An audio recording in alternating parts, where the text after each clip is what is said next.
Kakalosh Boker Tov. We're going to continue the new Masechet Eruvin Daf Bet Amud Aleph. So this is 2A1. We're going to start with the Mishnah. The Mishnah says as follows, Mavoy. So we're talking about a thoroughfare. We're talking about a place where they pass by. It's called a Simktatzana, which is like a small road, okay, that they have the chatzerot inside of them. Now what happens is usually it's closed off by 3 areas, and it's open by 1 area. So it's like a dead-end street if you want to think about it nowadays. Okay, that's called a mavui. Now, usually the 4th entrance is open to the Reshut Rabin. So in order to come and to permit to carry in that mavui, right, so it says, Shehu gavoa lemala me'esrim ama, where it's going to be above 20 amot, which means the entrance to this mavui is above 10 meters, right, which is the 20 amot. Yema'et, you have to minimize it, meaning you have to bring down the ceiling, right, in order for you to be permitted to carry in this mavoy. Rabbi Yehuda says, "Eno tzarich," you do not need to. So if I just give you a breakdown to understand, this is the Reshut Rabim on both areas. Here you've got the public domain here, Reshut Rabim, public domain here.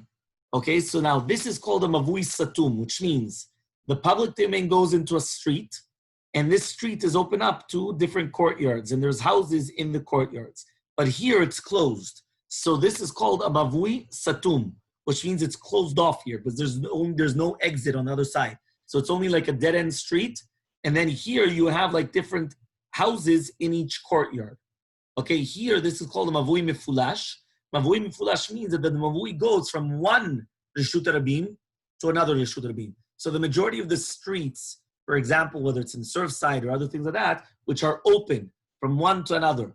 Abet is closed, right, where Laurent Becker lives, right beside Publix, that's one place. Or, for example, Carlisle is closed on 95th, so that's another one. But a lot of the other streets are completely open. So, for example, Byron is completely open from one end to the other end.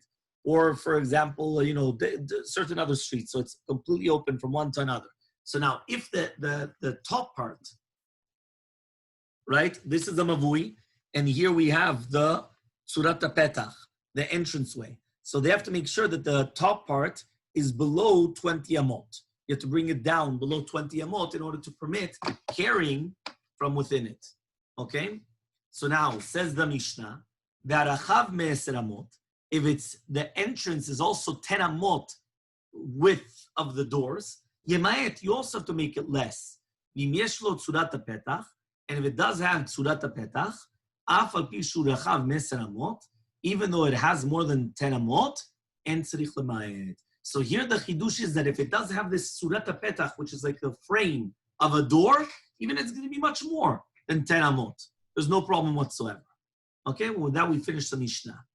Says the Gemara, Tzana Hatam, we learned over there in Sukkah, Sukkah she gevua lemala me'esrim ama, psula, Rabbi Yehuda machshir.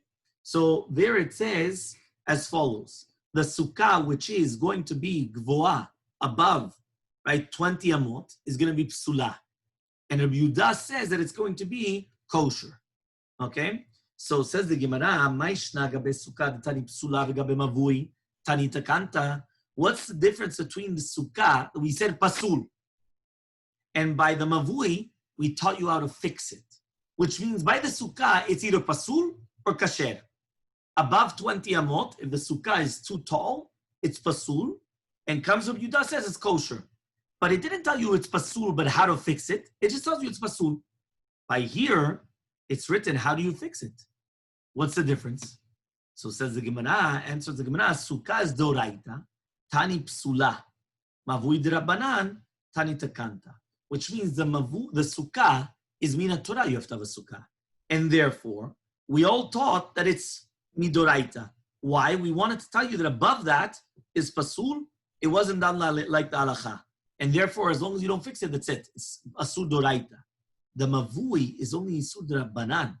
Because mina Torah, it's like a reshut yachid. So you're allowed to carry inside of it. So therefore, here we taught takanta.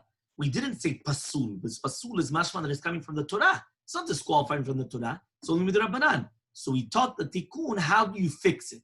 Which means that when we are talking about the Rabbanans, it's much more easy to come and to try to fix it then it's a doraita. If it comes from the Torah, which we're much more strict. That's one answer. Second answer, if you want, you can answer another answer. Deoraita nami tani takanta. We also learn takanta by doraita. Ella, but rather, sukkah de nefishin mile pasik vetani psula. By the sukkah, there's a lot of halachot. It's only just one halacha about the height. There's chamata meruba mitzilata, there's this or that. So because of all these things, that's why we said mefurash pasul. Why? There's just too much details. Here, mavui, there's not a lot of details. It's one detail. Just make sure that you just bring it down. So because of that, we taught the takanta. So that's the second answer. Okay? So now that we actually understood the difference between sukkah, that there we said pasul, and here we actually taught the takanta, two different answers. Now we're going to understand why is it pasul if it's above 20 amot. So Amar Rav Yehuda Rav says of Yehuda Rav Chachamim lo lamdu alam bitcho shel echal. The rabbis learned it from the entrance of the echal, which is by the Bet HaMikdash, that if it's going to be more than 20, it's not going to be considered an entrance. Rav Yehuda lo lamda la pitcho shel ulam, but he learned it from the petach of the ulam, which means if you remember in the Bet HaMikdash, there was the house, right, in the Bet HaMikdash. The Kodesh HaKodashim was at the end of the house. There was something which is called the ulam, and then there's the hechal. So the ulam is like the entranceway, which was like one long corridor this way, like from going from south to north, and then you had the hechal, which was east to west, okay, and it was longer. And at the end, in the west part, was the Kodesh HaKodashim. Okay, Chaval, I don't have a picture here of the Bet HaMikdash. Let me just check very quickly if I could.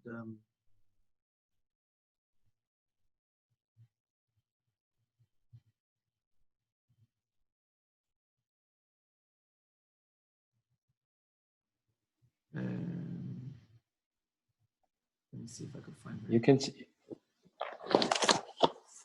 Maybe you can see it here.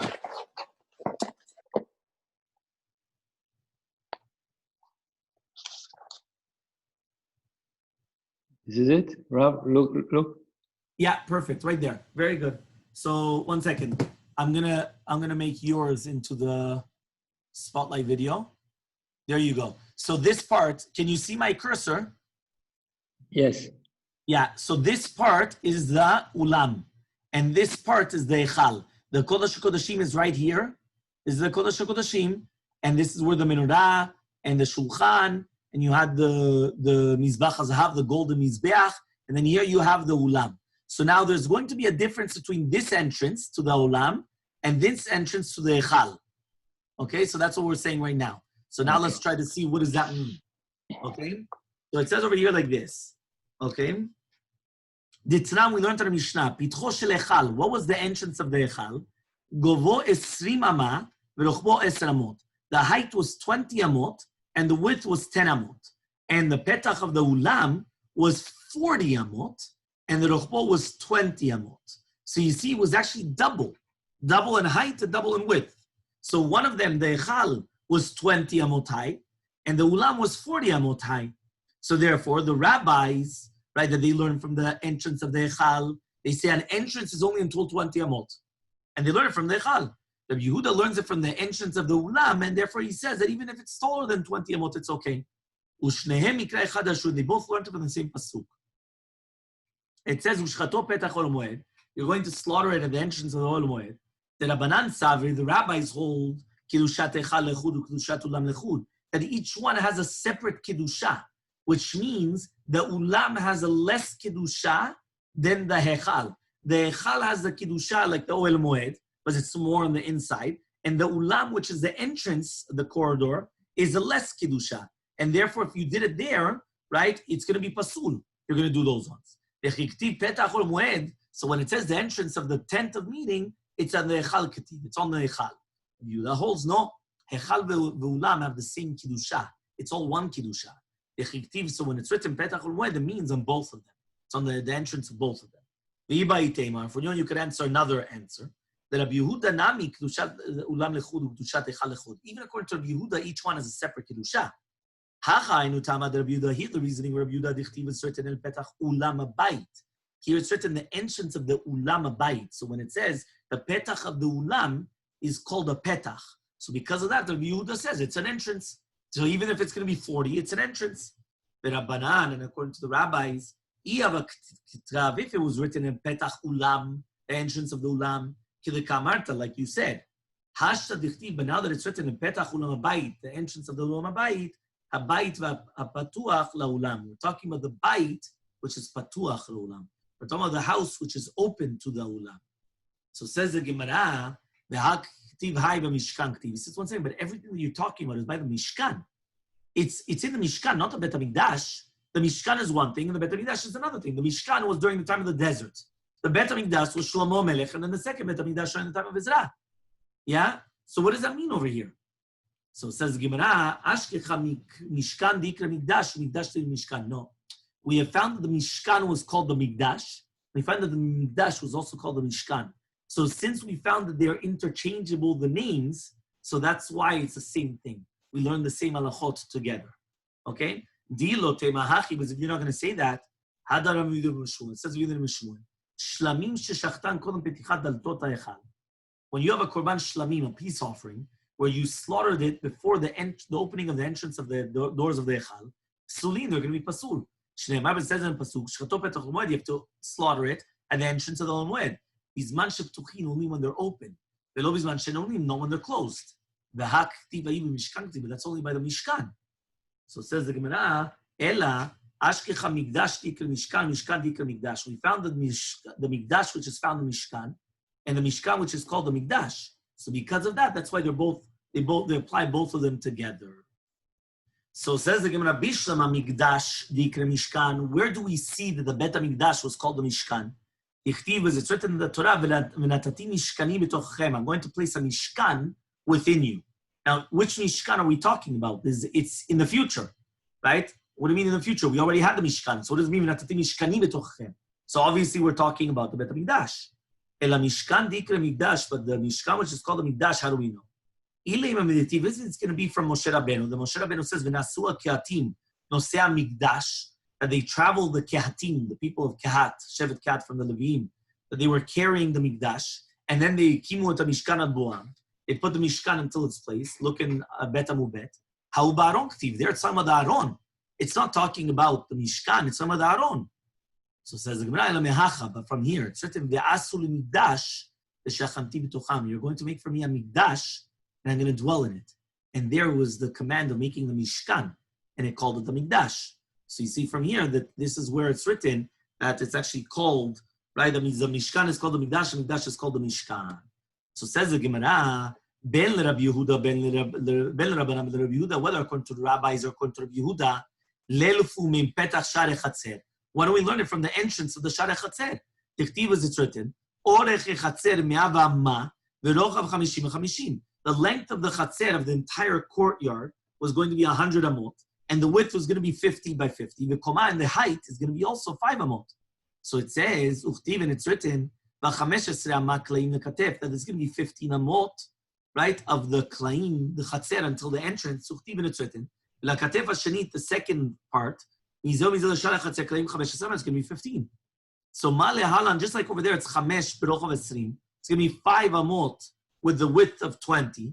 So 2 years should be 5 amot with the width of 20. So it's going to be 5 by 20. So 5 amot should be the top, not 20 amot. So answers the Gemara, Petach Sharei Chatzer Ikre, Petach Stama Lo Ikre. That's only called Petach Sharei Chatzer, the entrance of the Sharei Chatzer. That's going to be 5 amot. But he says, but it's not called a Petach, a regular Petach. An opening is 20 amot. Okay, V'bayteima, if you can answer another answer. It's only going to be talking about the height.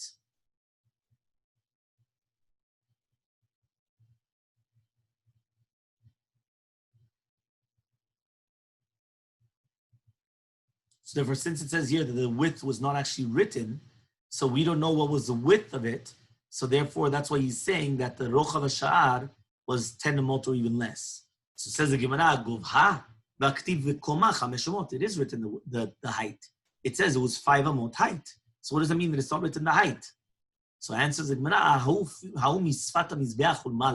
there was from the top of the Mizbeach upwards, which means that when it says 15 amot, When it said the height was 5, the kavanah was 5 on top of the Mizbeach HaChitzon, which was in the Mishkan, which means on top of the Mizbeach, you had 5 amot above, that was height until the walls. So therefore, you couldn't see from the outside. Because if not, then you could look inside. You couldn't see from the outside. Okay, but Rabbi Yehuda, and according to Rabbi Yehuda, are you going to tell me that learn from the entrance of the Ulam? But now we learned in the Mishnah. If it's more than 10 amot, you have to minimize it. Rabbi Yehuda doesn't argue over there. So Abaye says, Palig b'braita. He does argue in the braita. The time we learned in the braita, Rabbi Yehuda says you don't have to be mimayet. So he does argue. So the Gemara asks, so why don't you argue in the Mishnah?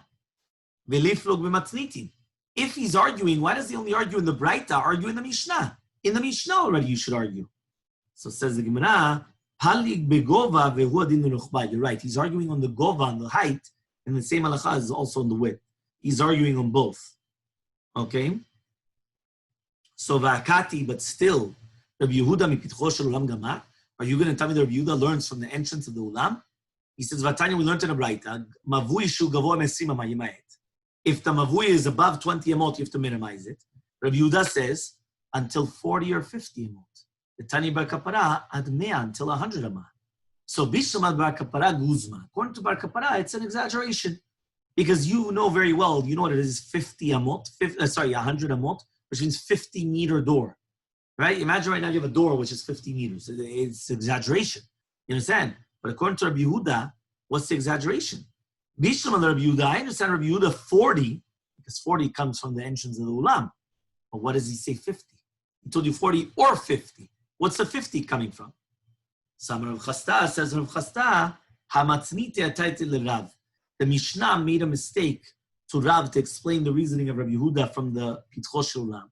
The Tanya was learned in the Braita, Mavui shu gavo mesima yutu Pitcho Shel Echal imayet. If it's more than the petach of the Echal, you're going to be mimayet. Who savar? He understood if the rabbis are learning it from the petach of the Echal, so Rabbi Yehuda is learning it from the petach of the Ulam, which is 40. Elohi, but it's not true. Rabbi Yehuda mipitcha de melachim gamar. He's learning it from the petach of the melachim, of kings. And therefore, that's why there's no shiur, and therefore it could be even 50 amot, it's okay. Because kings, they have huge doors. And even if it's going to be 50 amot, it's going to be okay. V'Rabbanan, and according to the rabbis, so one thing, if you're already learning it from the Echal, so you should need doors like the Echal. The Echal needs doors. So therefore, why are you learning the height from the Echal? Learn that you should also need doors from the Echal. So it says the Gemara, Lama Tran, so why do we learn in the Mishnah? Echshem Avui, Bet Shammai Omrim, Bet Shammai says, Lechi v'Korah, which is the doorpost, and the Korah, which is the top beam post. Okay? And Bet Hillel says, or the doorpost, or the top beam post. But nobody said that you needed doors. So answers the Gemara, Daltot Echal atzniu b'Alma. He says, no. The doors of the Echal were for one reason only, for tzniut. Because they didn't want that everyone should see what you're doing inside the Echal. It was like it wanted to be more holy. It wanted to be covered. So therefore, you couldn't see inside of it. That's why the Kodesh Kodeshim also, nobody was able to see what was inside of the Kodesh Kodeshim. You understand? So it says, Ela me'ata. So they wanted to come and they wanted to bring another proof. It says, Lo tehani le tzurat petach. Right? It shouldn't help then the tzurat petach at all. Deha hechal tzurat petach avil, because it did have tzurat petach. Afilu achi yisra motur avich, and it still had 10 amot. So lama tzana. So why do we learn that if it had 10 if it had tzurat petach, even if it was wider than 10 amot, it should be okay? Doesn't make sense. If you're telling me that everything's tzurat petach, the echal had tzurat petach and it didn't have more than 10 amot. And here we just learned it on Mishnah. If it has tzurat petach, even if it's going to be wider, there's no problem. Why is that true? It should be incorrect. You should learn from the echal. So answers the Gemara, that's only according to Rav. He taught it. And he said, and he told them, according to Rav, you do have to be mimayet. Because you're right. If you're learning it exactly from the echal, you do have to minimize it, because it has to be exactly like the echal. So Ela Me'ata, so we're going to ask the following question, right? Gimel Amud Aleph on the top. Lo te'aneh le'amaltera. So it shouldn't help the shiur of 20 amot that they learned from the echal. It shouldn't help an amaltera. What's a maltera? A korah which is made in a certain type to draw the eyes. So that's going to permit it, even if it's going to be 20 amot. The Gemara is going to explain. Because it did have a martela by the echal. and still it was only 20 amot. The Tanam was learned to the Mishnah, Chamesh amalterot shel milah. There were 5 amalterot of milah, of wood, which was on top of it. Zulam alam zuz, each one was above. Okay, here it just says, it just gives a picture, something like this, which is basically like you had 5 pieces of wood, and each one was like a special design, one on top of the other. So if you have that catches the eye, it was purposely there in order to show that it's kosher mavui. So he's saying here, if right now you're going to tell me that you learned it from the Echal had this, and still it wasn't taller than 20. So why do we say that is, if it does have this, it's going to be kosher even if it does have 20? It should be incorrect. And therefore, obviously, we're going to ask the question. Okay? Very good. So we continue Be'ezrat Hashem tomorrow.